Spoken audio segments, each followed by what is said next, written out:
We're constantly on the defense. This is my last point about this, building this kind of character and this mindset. We're continuously on the defensive. I'm tired of it. I'm tired of it, personally. We don't have to constantly explain ourselves.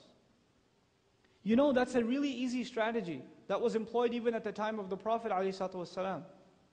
Keep asking him all kinds of questions.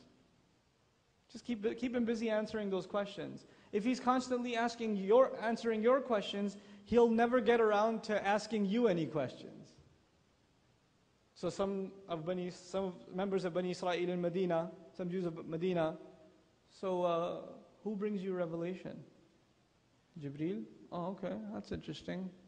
Who are these people of the cave? Oh, okay, you know who they are? All right, okay. What's the ruh? What's the ruh? Oh, you got an answer for that too? Okay. How come sometimes a boy is born and sometimes a girl is born? And if he answers that, what are they going to do? Ask another, and then ask another, and then ask another. And you'll be explaining yourself? So Allah answered a few. And then we moved on to another question. They said, وَقَالُوا أَإِذَا كُنَّا عِظَامًا وَرُفَاتًا أَإِنَّا لَمَبْعُوثُونَ خَلْقًا جَدِيدًا. If we're going to be reduced to decayed bones, nothing, we're going to be created again? Really? This time Allah did not explain. Usually He does, right? He answers the question. They asked about the people of the cave. Did Allah explain in detail? He did. When they asked about, Jibreel alayhi salam, Allah explained in detail. This time Allah drew a line. قُلْ كُونُوا حِجَارَةً أَوْ حَدِيدًا أَوْ خَلْقًا مِمَّا يَكْبُرُ فِي صُدُورِكُمْ. Tell them, even if you forget bones and decay, turn into rock, turn into metal, Allah will bring you back anyway. Which basically means shut up and get lost.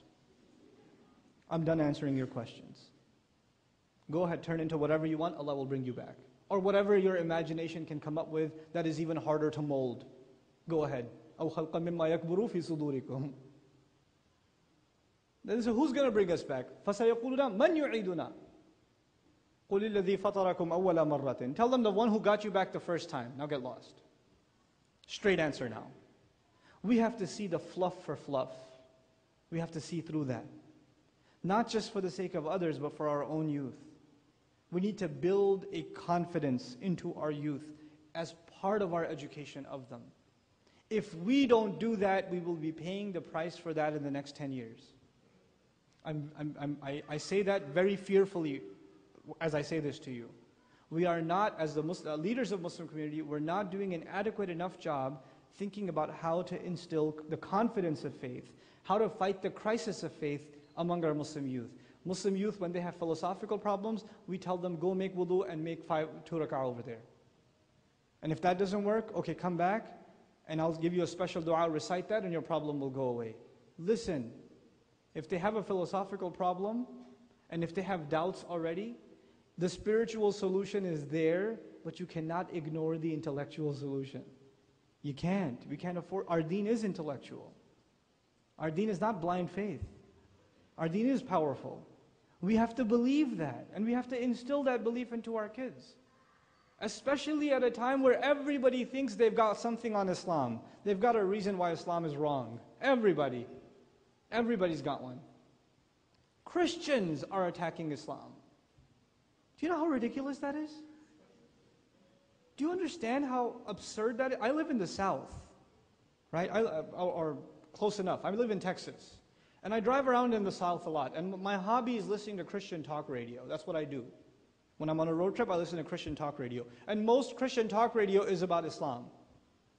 Because they have nothing much to talk about with it, So it's just, these Muslims, their Qur'an, thinks that we're doing shirk. Us believers are doing shirk. And we've got a Qur'an expert here who's going to explain everything to us. And then they'll have their whole show.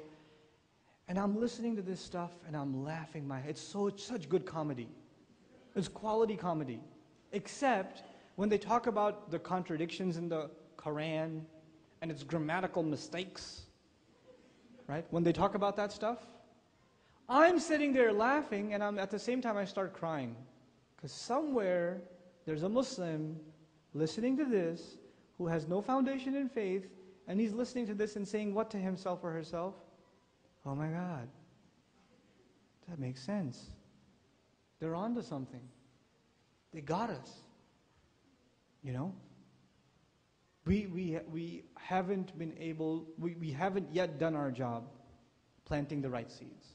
That's my only premise. That's my only point. And we have to do that at an early age. And forums like YM and programs, like regular programs like YM, where youth get together and have company of each other, these are components of building confidence in your faith, because you're around other people that have similar confidence. Confidence feeds confidence. That's one part of it. But now we have to think even further. And we really have to give some serious thought on how to develop these kinds of institutions and how to evolve our current institutions and make them ready for these real challenges that are coming, and see the symptoms for symptoms and see the actual disease that needs to be attacked. Most of the time we talk about the symptoms, we don't talk about the disease. May Allah Azza wa Jal allow us to see the disease and empower us to be able to find a cure for those diseases through His book and the sunnah of His Messenger sallallahu alaihi wasallam.